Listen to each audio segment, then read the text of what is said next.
Bitcoin se négocie comme un actif de croissance, pas comme de l'or numérique, niveau de gris.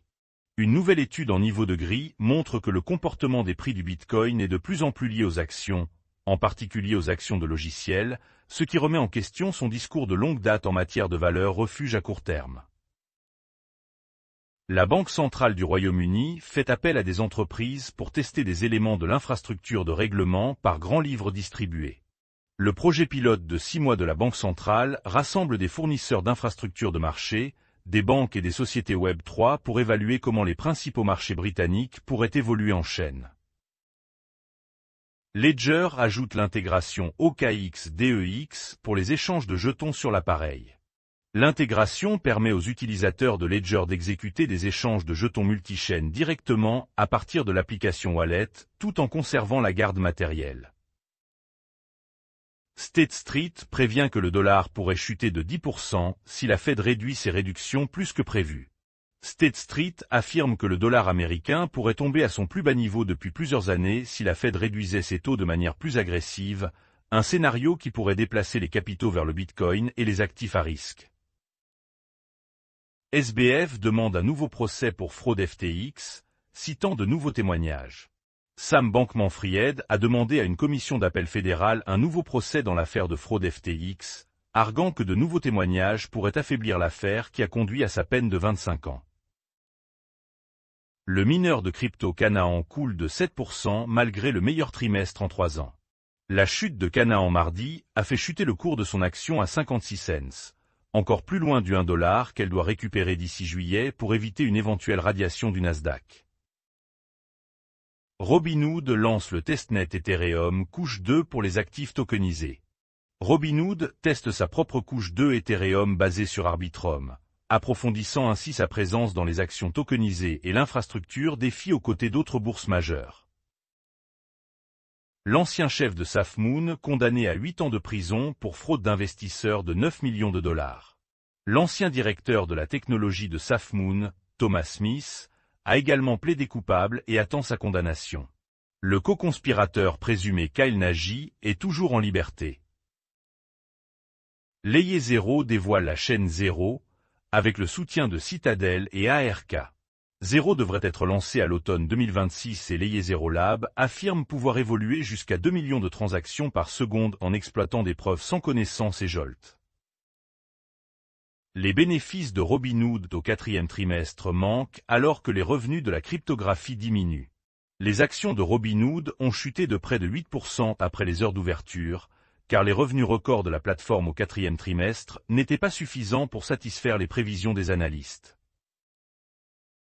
Le marché des matières premières tokenisées dépasse les 6 milliards de dollars au milieu du rallye historique de l'or.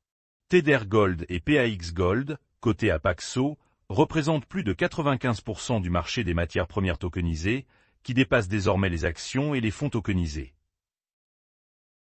L'ère de la spéculation sur la cryptographie pourrait prendre fin. Novogratz de Galaxy.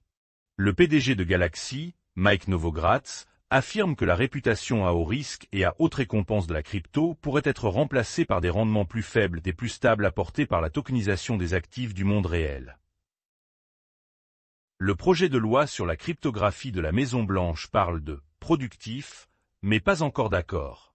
La deuxième réunion entre la crypto et les banques à la Maison-Blanche sur le projet de loi sur la structure du marché de la crypto n'a pas encore abouti à un accord sur les dispositions stables du coin. Crypto Super PAC va dépenser 5 millions de dollars pour la candidature de Barry Moore au Sénat. Rapport. Le comité d'action politique Crypto Fair Shake a dépensé environ 130 millions de dollars lors des élections américaines de 2024 pour soutenir les candidats pro-crypto.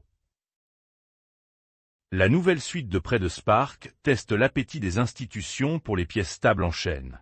Spark déploie Spark Prime et Spark Institutional Landin, dans le but de transformer sa pile de pièces stables DeFi en marge institutionnelle et en ligne de crédit. Franklin Templeton et Binance autorisent les fonds monétaires tokenisés comme garantie hors bourse.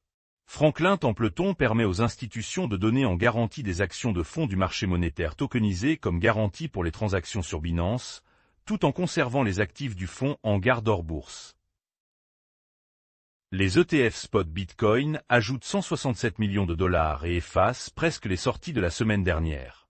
Les ETF spot Bitcoin ont enregistré des entrées de 311 millions de dollars cette semaine, compensant presque les sorties de 318 millions de dollars de la semaine dernière, alors même que le BTC a chuté de 13%. Uniswap remporte une victoire rapide alors que le juge américain rejette le procès en brevet de Bancor. Le tribunal a accueilli la requête en rejet d'Uniswap sans préjudice, accordant aux plaignants 21 jours pour modifier avant que le rejet ne devienne définitif. Le Parlement européen soutient l'euro numérique. Les législateurs européens ont approuvé les projets d'euro numérique de la BCE comme moyen de renforcer la souveraineté monétaire du bloc, tout en réitérant que la Banque centrale doit rester indépendante. Hong Kong donne son feu vert au financement sur marge cryptographique et au trading perpétuel. Le SFC de Hong Kong permettra aux courtiers agréés de proposer un financement sur marge d'actifs numériques et d'établir un cadre pour les cryptos perpétuels pour les professionnels. Google Cloud signale une campagne de malware crypto liée à la Corée du Nord. Mandiant, qui opère sous Google Cloud, traque les fraudeurs nord-coréens présumés depuis 2018, mais l'IA a contribué à intensifier les attaques malveillantes depuis novembre 2025. Arkham Exchange passe à une plateforme entièrement décentralisée, déclare le PDG. Le PDG d'Arkham nie les rapports de fermeture alors que la bourse passe d'un modèle CEX à un modèle entièrement décentralisé dans un contexte de croissance record des dérivés DEX.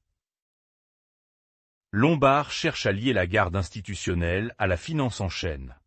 Le produit permettra aux institutions d'utiliser le Bitcoin conservé comme garantie en chaîne sans déplacer d'actifs ni transférer le contrôle, Morpho étant défini comme partenaire de liquidité initiale.